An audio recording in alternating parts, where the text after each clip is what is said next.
Another day.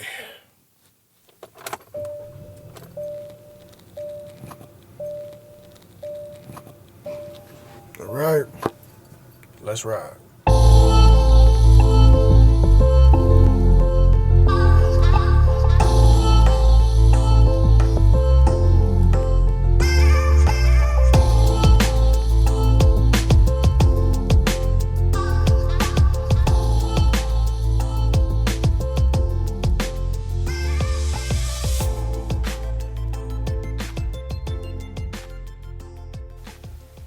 What up, man? One time for the minds, one time for the grind.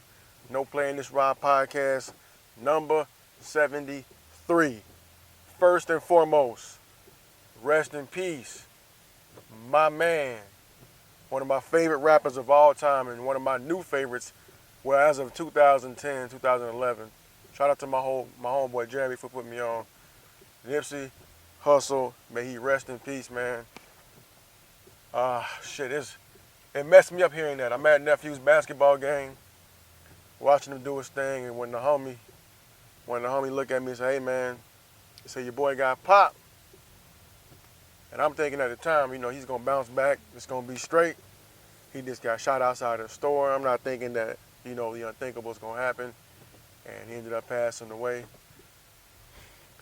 Tragic, sad story, man. Sad story, but the one thing I can say about it, that I'll say about it right now, is that keep the legacy alive, keep the dream alive, keep the marathon mentality. It's not a sprint, it's a marathon, man. It's gonna take a long time to get shit right, but we gotta get it right together. And look at this shit like building a team. And look at life like building a team, building the brand, and just kind of keep his memory alive by following the game that he was trying to teach everybody. Take your time, build it the right way, and it'll go to fruition and be all you want it to be. But we just got to take the time to actually sit there and do the shit and make sure we build a solid foundation and know what we're talking about, know what your product is, know what your dreams and your goals are. Take the first step and just gather up all the information that you need and then master that shit. And then put yourself in a position where you don't need nobody else. That seems to be the game he was giving out. Where if somebody else won't do it for you, go do it your damn self because you about your business. Because nobody else is going to be about your business like you're going to be about your own. So if you really want to do something for your community, if you really want to do something for yourself, your family, whatever, stick to it. Don't lose focus. Take your time. Get it right. And once you learn the game, master it and then spread it to other people. That's what I got from Nipsey Hussle, from the information that I seen him put out, from the interviews, from all the songs I listened to. That's what I got from my main man Nipsey Hussle, man. I had a lot of respect for that guy, and it's terrible to me that when somebody got on the right path in life and was going towards, improving his community, they took the guy out. So here we sit with a community leader, business owner, black entrepreneur, an elder to the young guys, and just a wise person in the music industry overall. Here we go, while he's trying to give back and improve his community and improve the health of black people and spread the message of Dr. Sebi. Here we go, taking him out. And my basic mind, I understand. I don't know what the cause of this was. Quite frankly, I don't care. And I just feel like you got to set yourself aside. And this is maybe me being selfish because I'm about my people and I'm about somebody building a community and laying the blueprint for somebody else to go back and do the same shit. That's what I'm about. That's one of my goals in life, is to do something to improve the community. Whether it's this or whatever else I can do, I want to give back and improve the city I came from or wherever I'm living at the time. You feel me? So for me to see this man taken out, maybe I'm selfish to think that somebody else should have let go of something he might have done to them in the past when he was a younger person. I feel like maybe you gotta let that go, because you going out there trying to take his life is only gonna make your life that much worse. It don't fix anything. We know this by how shit's been going on The cycle's been going on for decades, years. It don't fix it. None of that shit has ever worked. If that was the case, there wouldn't be gangs no more. It'd just be neighbors. Somebody did something happened to them, everybody's like, okay, they pieced it up and that was it. But we know it don't work. And we still stuck in the same fucked up cycle. Well, here was somebody trying to break the cycle. And I'm gonna say, I feel like somebody else selfishly took out a person who was trying to make it better for everybody else. That's just how I feel. That's what I'm rolling with. And I couldn't shake it. I'm not a crier. I'm not one of those types. And at times I wish I was, but I just had to shake my head. And usually you numb, you hear like a rapper died, and it's fucked. It may seem fucked up to say, but then again, it's not, in my opinion. You expect certain things from certain people. This is a man I wanted to see get to the level that Jay-Z's at. That's what I want to see Nipsey Hussle get to. Just imagine where he would be with that amount of time. With that amount of time to cook and develop and mature. And I'm not saying he's not already close to that, but just imagine how much wiser he would be and how much more experience he would have when he got to have more conversations with business owners and elders on how to move and do things. Like, this is the type of person that loves to learn and loves to push out knowledge. So that's what I believe he would have continued to do.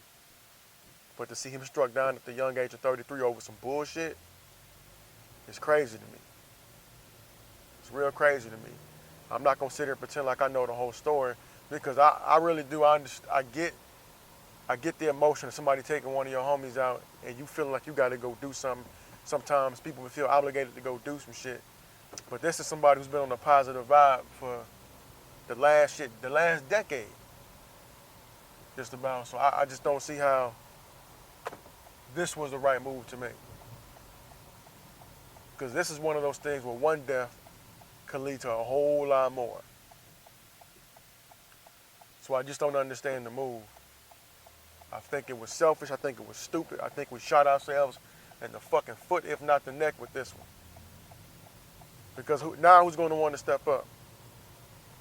Who's going to be ready to say when black people, hey, we fucking up, we doing it wrong, let's do it this way? What other rapper's going to come out with that knowledge and be able to speak to gang members and intellectuals alike and move like that? They few and far between. They few and far between. And I'm telling you right now, you got people that are going to make shoot 'em up, bang bang songs, and you got people that are going to make albums like Mailbox Money that's giving you a message about getting residual income and how much equity matters to somebody trying to build wealth and to a community of people trying to build wealth. You're not going to get that from a lot of places. And Nipsey Hussle was one of those places you was going to get it from. Every time, every interview, he's out there dropping jewels. And now he's gone over some bullshit. We gonna learn though, at some point. We gonna learn when we look up and be like our predecessors in the 60s and 70s when they look up and all their goddamn heroes dead and gone. We gotta protect the people that wanna protect us. And we not doing that. And sometimes we get caught up in the cancel culture. We don't get caught up in the protection culture. Protect them. Don't let that man walk up on Nipsey. Don't let the other leaders and people like J. Cole and Kendrick go unprotected. Let's not let the media fuck it up and fuck the narrative up about their names. And shout out to NBC News for the stuff they put out about Nipsey, about he wanted to open the open art, I want to say market. I'm not 100% sure what it was. My memory is leaving me right now, but how he wanted to create a place where you can go curate art in the community that Crenshaw Waves from. I've never heard no other rapper want to do that in my life. Nothing like it. He's trying to connect Venice Beach to Crenshaw, trying to bridge the gap between trying to bridge the gap between Crenshaw and Silicon Valley. Because if you look at the way some of us grow up, that shit seems like it's light years away. And it's a few hundred miles, depending on where you live. So one time for Nip Hussle, man, may he rest in peace. Great man.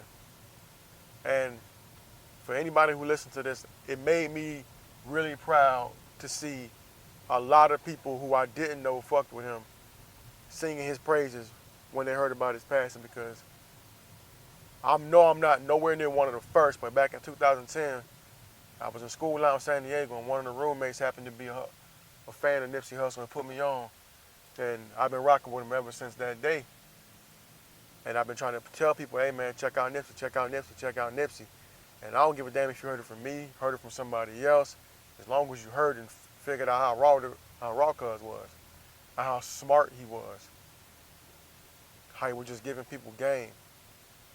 And I'm back in my hometown right now, bending these corners. If I sound fucked up, forgive me, but I had to get out and hit these streets, man, because I was just going through this shit with my little nephews and my little cousin, trying to give them free game, free game. And I kept saying it to them because sometimes we don't listen. But you got people like Nipsey who can get the ear of a young person and put him up on game, because he's talking finance, he's talking money, he's talking wealth. He's talking being able to build something. And that's something that can catch their attention. They can take that and do something real with it. So you got to respect a guy like that, man. I know he had a past, but he's trying to change his life and change the life of people around him. That's beautiful. So shout out to him, man. Rest in peace, Nipsey Hussle, man. Keep his memory alive. Run your laps, man. Marathon mentality. That's the way you support somebody who's passed on. Keep their memory alive and pass on the blessings they would have given to somebody else. And not to sell them short, I just didn't follow him like that. But shout out to Tech 9 from Philadelphia, the battle rapper who recently passed away in his sleep.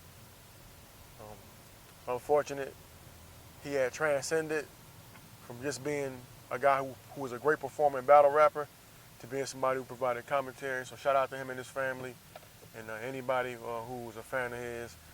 And I gotta say that because I never know who's gonna listen to this, and I don't want to be saying something disrespectful, especially about an individual I respect who was good at his craft. So one time for the man, Tech 9, doing this thing, and his legacy is a big one too. I heard them talking about him on the Joe Budden podcast about how he had a good energy to him. He was always a good vibe when he was around. So you gotta respect people like that. And you gotta appreciate and hold on to folks like that. Because far too often, they go underappreciated, and the next thing you know, they gone. I'm one of the people that gotta work on that. We as a people should work on that. We quick to tear people down, slow to build them up. A lot of things they got to change. I'm gonna move on to a few other topics, man. Some that made me mad, some that I don't know. It's kind of messed up thinking about this.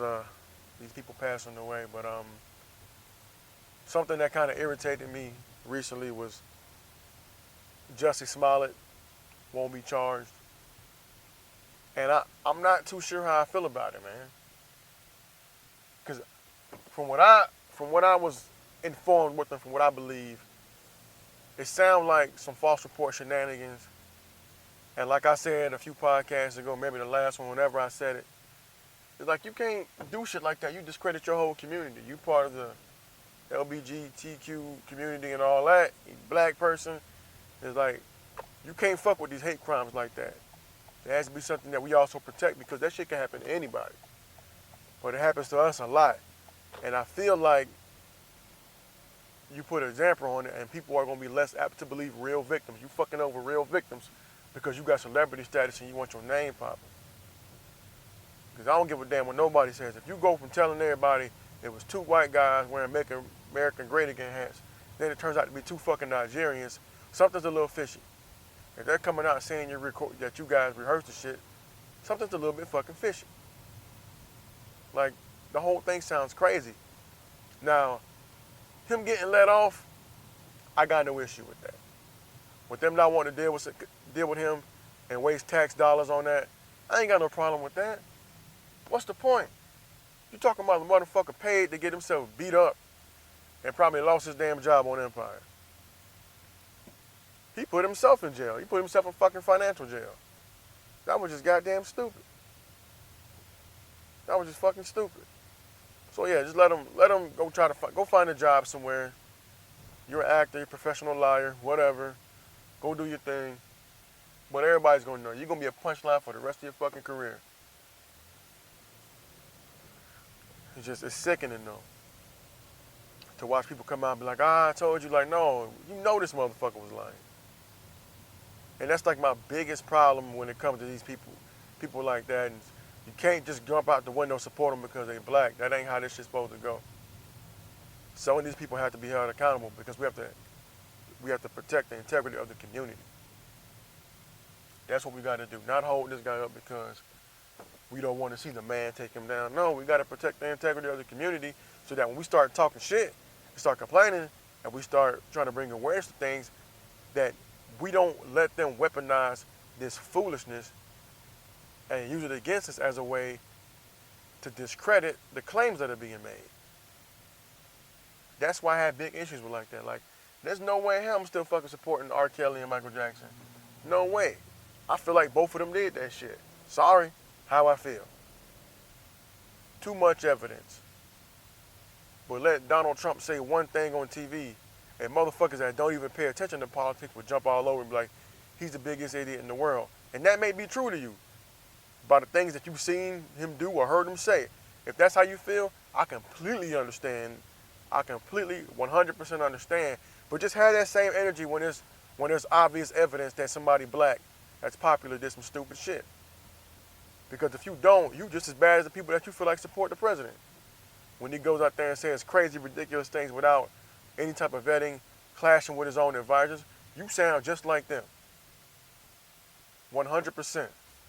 Because you got R. Kelly talking about he's innocent, while his longtime manager talking about how he forged a marriage certificate for him and Aaliyah. He's telling you, yeah, he's a creep. But then this motherfucker gonna go say, yeah, I'm innocent, I didn't do none of that shit. And y'all still support him.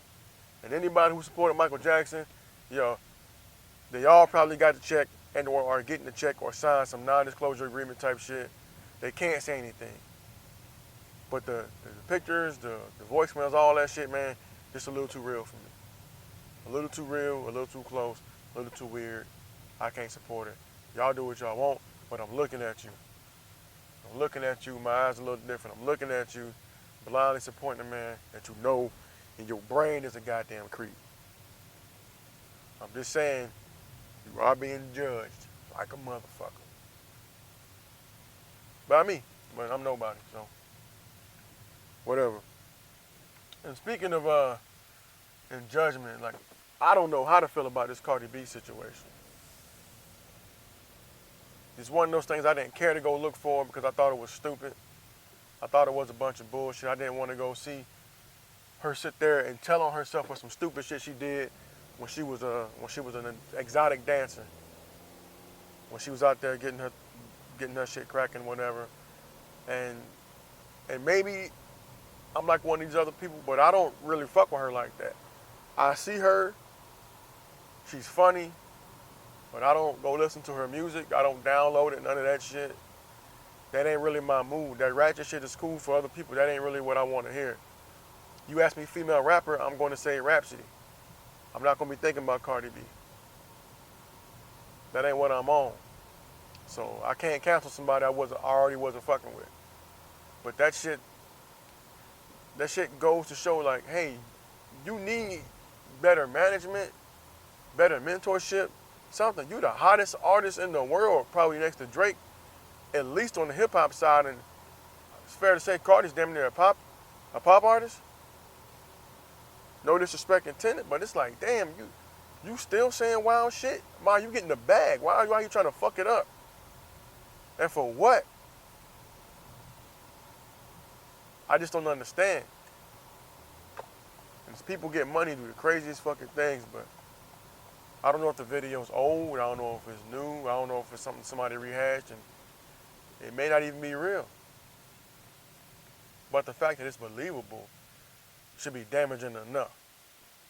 My opinion. That's just how I feel. But it's just crazy. All this shit going on with these celebrities. People passing away. You got Surviving R. Kelly, Leaving Neverland, Surviving Cardi, Leaving the Bronx, whatever you want to call it. It's just wild. It's wild. And it kind of put a damper on my mood because I am back home. I did get to come back home to the illustrious, grimy and slimy just the way I like it, Jacksonville, Florida, man. I just kind of put a damper on my mood a little bit hearing about the death of an artist I really respect.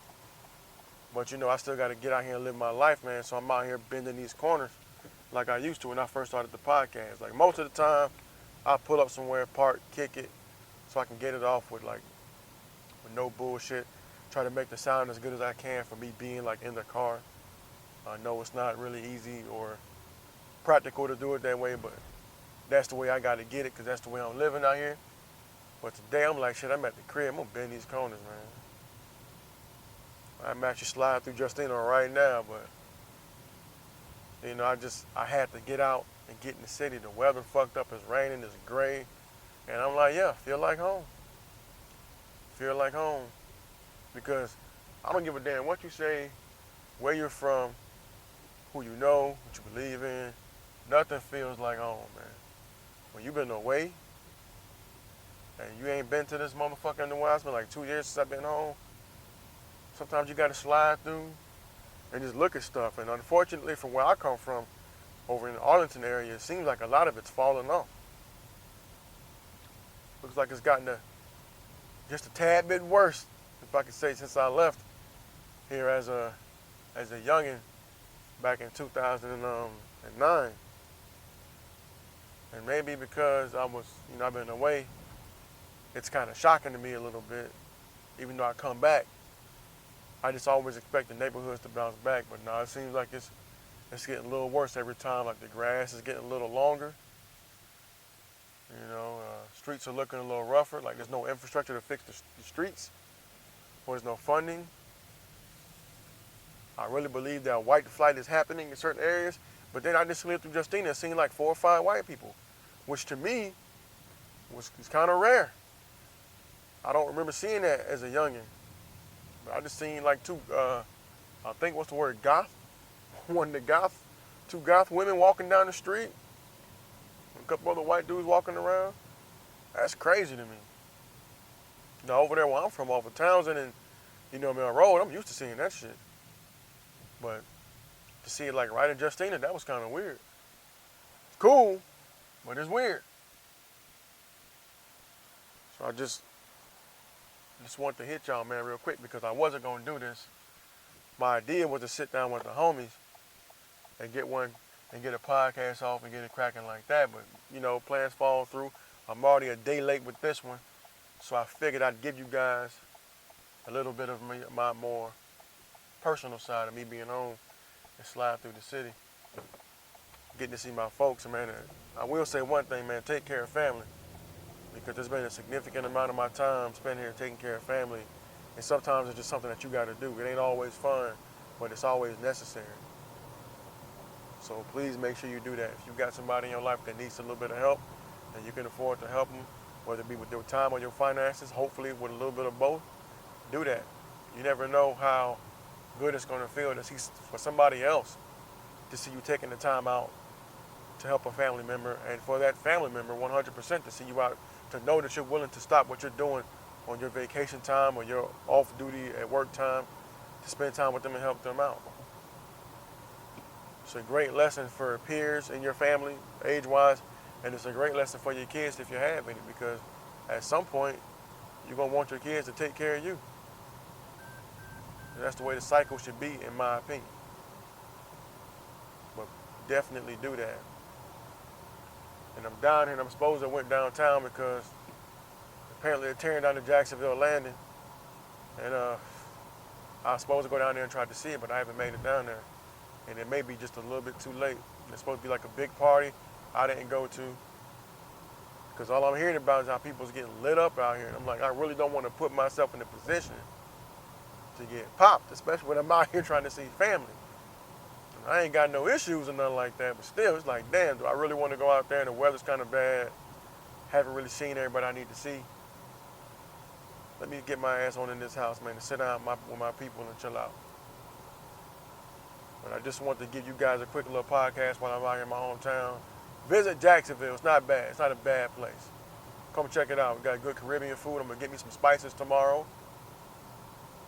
God willing, I'm going to get me some spices. I've already came here to crush a couple crystals, ate some Zaxby's. I'm going to go find out about another local place. I think it's called THC, Trap House Chicken. Actually, I'm about to bust a Yui and see if they open right now, because I ain't got no type of dinner. So, yes, y'all be good out there. Y'all do the right thing all the time, not some of the time. Do the right thing all the time, not some of the time. And go out there and unlock your personal greatness. I'm about to try to bust a turn up into this lane. I shouldn't have turned in like this. But I just rode this whole turning lane. But I'm about to flip a bitch, as we call it, in the South, or maybe many other places, I don't know, and try to go see if I can get some of this chicken. Y'all be good. NoPlayingThisRight@gmail.com, NoPlay247 on Twitter. Hit me up. This episode was kind of freestyle, not really planned out all too well, but I had to get some shit off my chest. I'm at home trying to see folks, and I ain't got a lot of time. So, y'all be good, be strong. Rest in peace to Nipsey Hussle. Keep his memory alive. Remember, keep running them laps, knocking down them free throws day by day, one at a time, and making sure you set your foundation for your greatness, man, because it's out here for you. And don't let the hurdles and obstacles in life discourage you. It's only going to make you stronger. Trust me, I know. I just got a spot promotion, and it feels good to know I'm going to make that extra money after working those long hours, and that other people see me grinding and they respected what I did. Because I was at work, running my goddamn marathon, working them long hours. And guess what? It ain't gonna stop. I got one promotion. I need about 2 or 3 more before I'm satisfied. With that, y'all be good. Peace.